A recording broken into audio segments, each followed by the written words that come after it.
আসসালামু আলাইকুম। আল্লাহ পাক রব্বুল আলামিন সবচেয়ে বেশি নিয়ামত কোথায় দিয়েছে? আল্লাহ পাক রব্বুল আলামিন সবচেয়ে বেশি নিয়ামত কোথায় দিয়েছে? আসমানে, জমিনের ওপরে, না জমিনের নিচে? কে বলতে পারবে? এক হাত দিয়ে বলো। জমিনে। জমিনের নিচে। তুমি বলো। আসমানে। আসমানে। তুমি বলো। জমিনের উপরে। তুমি বলো। জমিনে। তুমি বলো। তুমি বলো। আসমানে। তুমি বলো। জমিনের উপরে। তুমি বলো।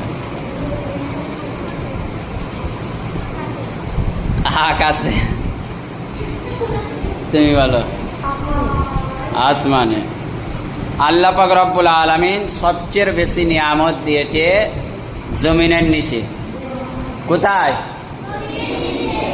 আমরা সিজদা করি কোথায়? জমিনে। আমরা সিজদা করি কোথায়? জমিনে। কাকে সিজদা করি? কাকে? আল্লাহকে সিজদা করি জমিনে।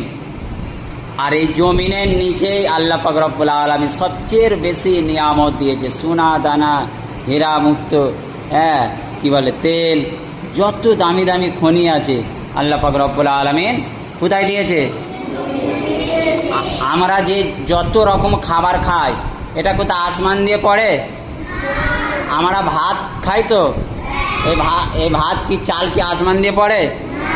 জমিন দিয়ে হয়। আমরা রুটি খাই, তাই তো, রুটি কি আসমান দিয়ে পড়ে? জমিনে গম গাছ হলো, গম থেকে আটা হলো, আটা দিয়ে রুটি হলো। তাহলে মূলে কোথায় দাঁড়াচ্ছে?